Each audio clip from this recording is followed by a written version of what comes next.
Have you ever noticed that women are taught how to earn money, but not taught how to build options? We're taught how to get a degree, get a job, work hard, save money, contribute to a retirement account, maybe invest if there's anything left over at the end of the month. But options, the ability to make decisions because you want to instead of because you have to, nobody really teaches us how to build those. And I think that's part of the reason why so many successful women still feel financially vulnerable, because income and options are not the same thing. You can make good money and still feel like you have very few choices. You can have a strong salary and still be one expected Zoom call away from feeling exposed. You can be successful on paper and still realize your entire financial life is resting on one thing continuing exactly as it is today. That's what I want to talk about in this video, because one of the riskiest financial positions you can be in is having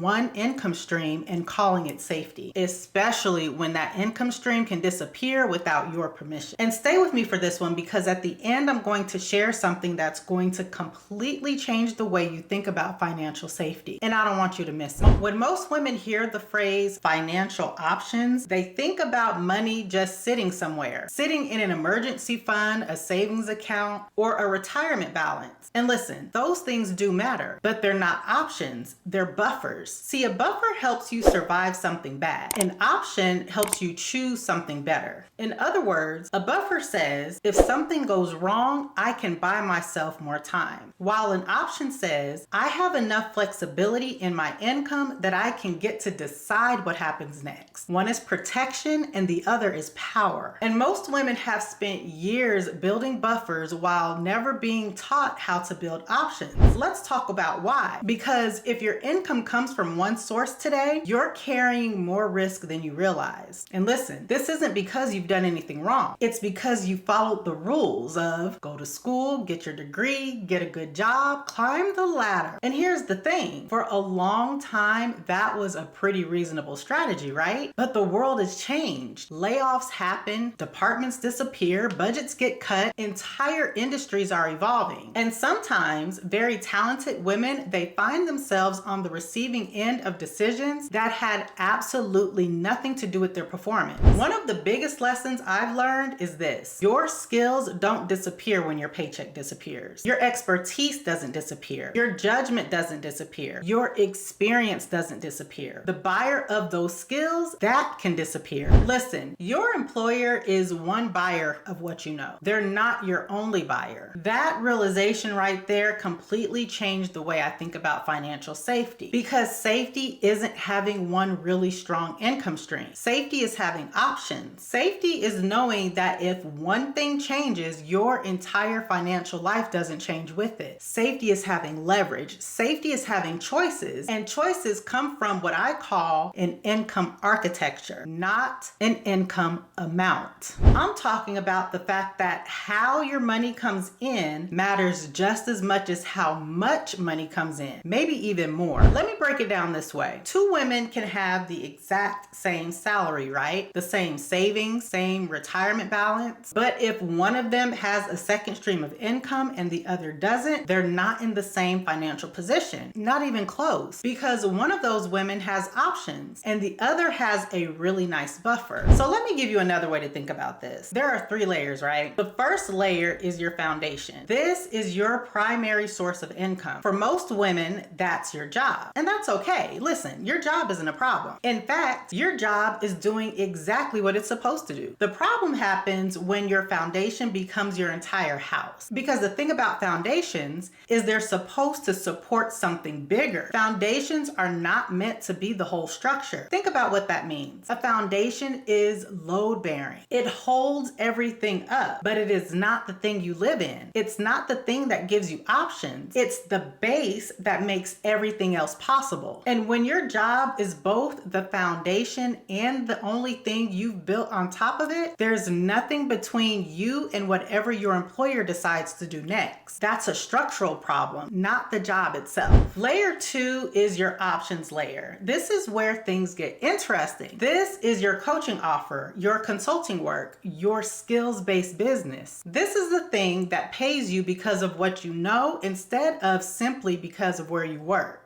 And this layer changes more than your bank account. It changes your posture. Listen, you negotiate differently when your livelihood doesn't depend on one decision maker. You show up differently when your identity isn't tied to one title. And you think differently when your future isn't attached to one employer. That's what options do for you. They change how you move through the world. And I want you to really think about that for a second, because most conversations about building a second stream of income are framed around money. How much can you make? How fast can you scale? And let's be clear, the money is real, but that posture shift, that's the thing that changes your life. That's the thing that changes how you walk into every room. That's what makes this second layer more than just about income. Then there's layer 3, the leverage layer. This is where income starts working harder than you do. I'm talking about courses, digital products, group programs, licensing. These are assets that create value long after you've created them. But here's where most women get this wrong. You try to start with leverage, and that's bass backwards, y'all, because leverage comes after options, and options come after foundation. There is an order to this, and skipping the sequence is one of the main reasons that women spend months building something that never gains traction, because you're out here trying to build a roof before you've put up the walls. The foundation has to come first, the options layer has to come second, and most women watching this are closer to that second layer than you realize. Now, if you're listening to this and you're thinking, that sounds great, but I don't know what I would even do, you're probably asking the wrong question, because the issue usually isn't capability, it's translation. You don't need to ask, what business should I start? You need to ask, what problems have I been solving that someone else would gladly pay a premium to solve faster? Here's the thing, your title isn't your skill. Your skill is everything underneath your title. It's your judgment, your perspective, your shortcuts, your lessons, your mistakes, your frameworks. I'm talking about the things that only come from experience. That's the valuable part. That's the part people pay a premium for. And here's the thing about that skill. It feels ordinary to you because you've had it for so long. Because the longer you've had it, the more invisible it becomes to you. But to someone earlier in the journey than you, it's not ordinary at all. It's the exact thing they trade money to access right now. And if this is resonating with you, I want you to drop the word income in the comments. I have a free training that walks you through exactly how to identify those skills. I cover what makes a skills-based income stream work and why structure matters more than credentials or followers. Because this isn't about becoming an influencer, y'all. It's about becoming an owner. So drop the word income down below and I'll get you the details.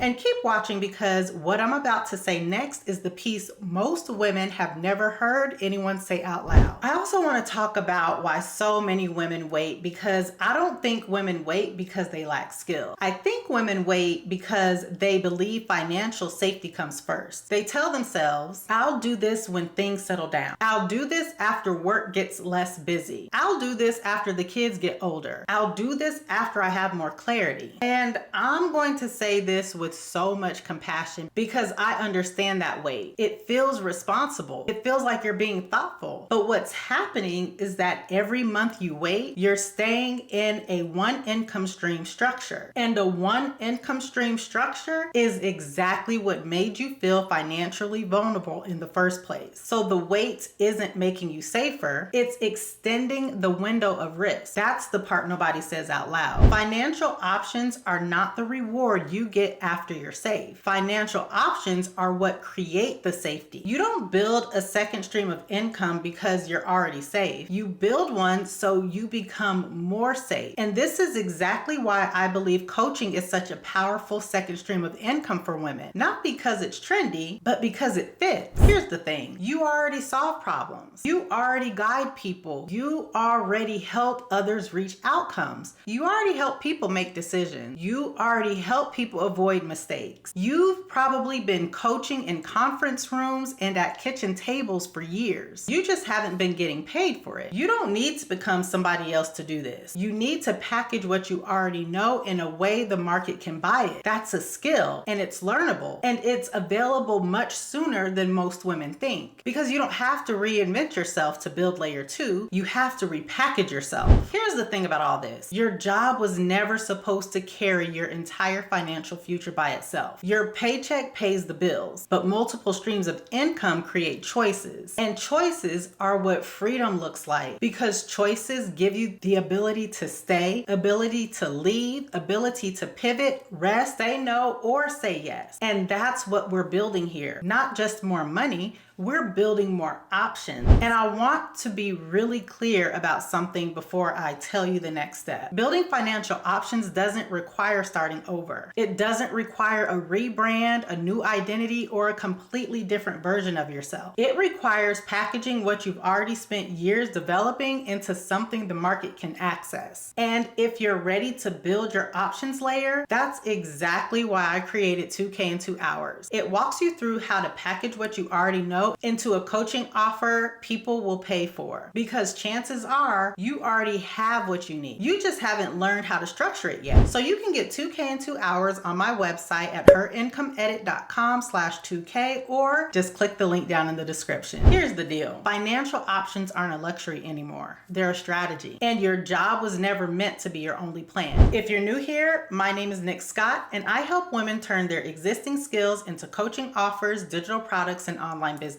If this video resonated with you, I want you to watch this one next, because once you start thinking in terms of options instead of paychecks, you start seeing your entire financial life differently. Okay? I'll see you in the next one.